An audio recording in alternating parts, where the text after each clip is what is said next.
सिंदूर लाल चढ़ायो अच्छा गजमुख को, चोंदिल लाल विराजे सुत गौरी हर को, हाथ लिए गुड़ लड्डू साई सुरवर को, महिमा कहे न जाए लागत हूँ पद को। जय देव जय देव जय जय जी गणराज विद्या सुखदाता। स्वागतम सुस्वागतम। राऊत बंधू यांनी ठाण्यामधील दादा पाटीलवाडी गोखले रोड नौपाडा ठाणे येथे सादर करून जनजागृती आणि प्रबोधन करण्याचा प्रयत्न केलाय आणि ते मुलांपर्यंत, पालकांपर्यंत, शिक्षकांपर्यंत पोहोचवण्याचा राऊत बंधू यांनी छोटासा प्रयत्न केलाय। तो सगळ्यांना निश्चितच आवडेल अशी आशा आहे।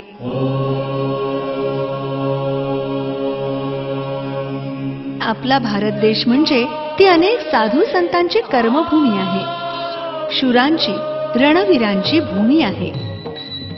आपल्या देशातील अनेकांनी आपल्या कर्तव्याचं योगदान देऊन या भूमीचे पांग फेडले आहेत। आपल्या देशाचा बाह्यरंग राजकारणाचा असला तरी अंतरंग मात्र संतांचा आहे असंच दाखवलंय। मोक्षाची प्राप्ती ही कर्म, भक्ती, योग अथवा ज्ञान या साधन मार्गाने मिळते हे आपली संस्कृती आणि धर्म सांगतो। उपासना, कर्म, ज्ञान, भक्ती मार्ग हे मन शुद्ध आणि स्थिर ठेवण्याचे मार्ग आहेत की ज्यामुळे ईश्वर समीप जाण्याचा मार्ग दाखवतात। भक्तीच्या मधाळ, मधुर आणि मोहक माध्यमातून परमेश्वर प्राप्ती आणि आत्मसाक्षात्काराची वाट सामान्य जनांना दाखवण्याचं कार्य संतांनी सर्वात समर्थपणे केलं आहे। हजारो वर्षांपासून राजे महाराजांपासून चालत आलेला हा वारसा आता मागे पडलाय।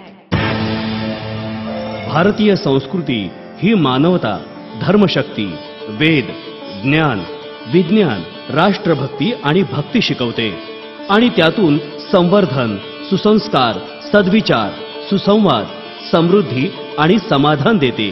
ही आपली संस्कृती आहे, ही पूर्वापार चालत आलेली आहे आणि त्यास तोड नाही। म्हणून भारतीय संस्कार आणि संस्कृतीला जगामध्ये मान आहे। मानवी जीवन 3 भागात विभागले: बालपण, तारुण्य आणि वृद्धापकाळ। बालपण हे सर्व काही शिकण्यासाठीच असतं। याच काळात मुलांनी चांगले संस्कार मोठ्यांकडून घ्यायचे असतात, चांगल्या सवयी अंगीकारायच्या असतात। शुभं करोति कल्याणं आरोग्यं धनसंपदा। लहान मुलं म्हणजे मातीचा गोळा, त्यांना योग्य वयात कसा आकार द्यायचा हे काम व जबाबदारी त्यांच्या शिक्षकांची आणि पालकांची। या कुंदेंदु तुषार हार धवला। खरं तर 2-2 गुरु असताना मुलं उत्तम संस्कारित व्हायला हवी। तरुणपणात या भांडवलाच्या जोरावरच निरामय, अर्थपूर्ण आयुष्य जगायचं असतं आणि आयुष्याच्या उत्तरार्धात हा बहुमूल्य ठेवा नवीन पिढीला द्यायचा असतो। पण दुर्दैवानं असं होताना दिसत नाही। इतिहासाचा दाखला आपण किती दिवस देत राहणार? दादोजी कोंडदेव, रामदास स्वामी यांच्यासारखे गुरु आणि जिजाई शहाजी राजांसारखे माता पिता लाभले म्हणून राजा छत्रपती होऊन गेले।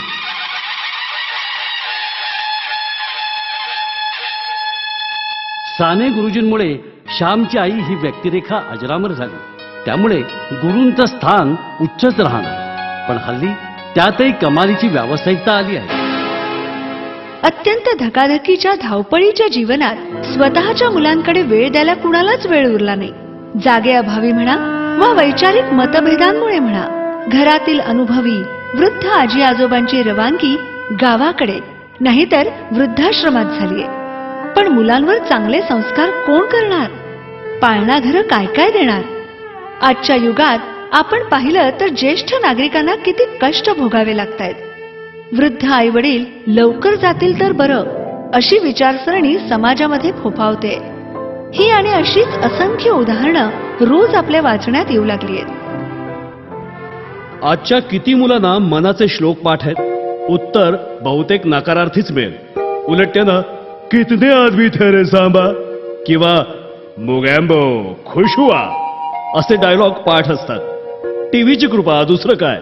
कॉलेजात गेलेल्या मुलांना शिष्टाचार माहिती नसतात। मुलांबरोबरच तरुणही रहदारीचे नियम सर्रास पायदळी तुडवताना दिसतात।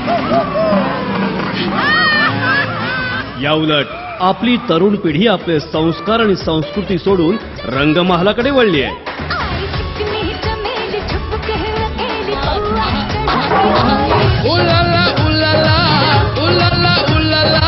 तू है मेरी फैंटेसी.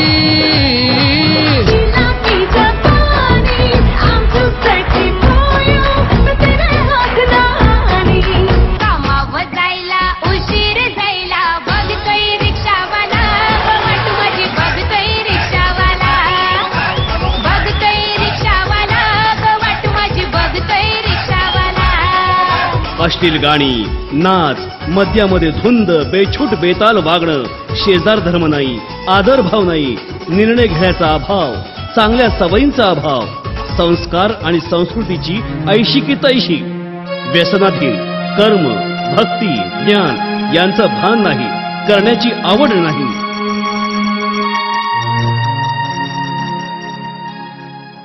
नियंता, निसर्ग, नियती आणि निर्वाण यांच्या स्वाधीन असलेल्या जीवनाला बौद्धिक, शारीरिक, मानसिक, कौटुंबिक आणि सामाजिक स्वास्थ्याची गरज असते.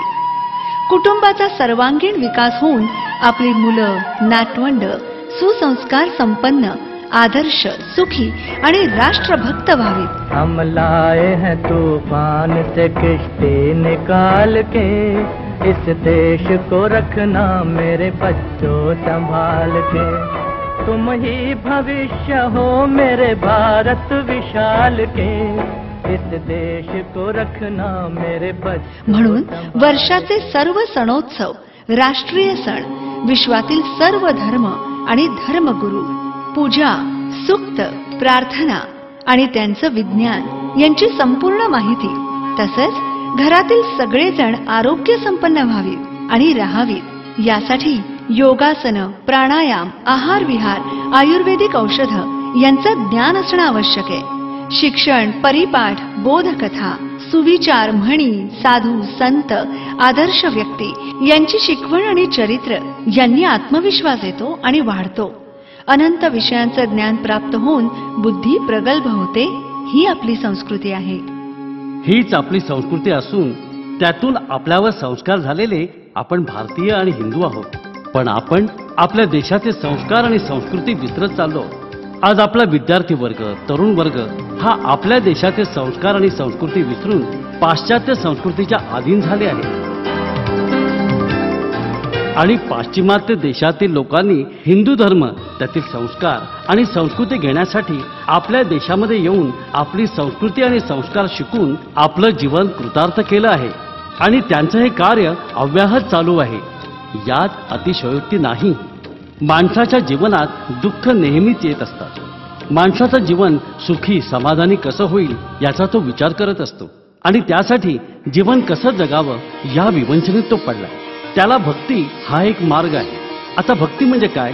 भक्ती म्हणजे अंतर्मन आणि बहिर्मन एकत्र करण्याचं साधन असून त्यासाठी भगवंताचं नामस्मरण करणं हा भक्ती मार्गाचा गाभा आहे. त्यासाठी फक्त 10 मिनिटं भगवंताचं नामस्मरण करा आणि स्वप्नामध्ये सुद्धा कोणाचं वाईट चिंतू नका.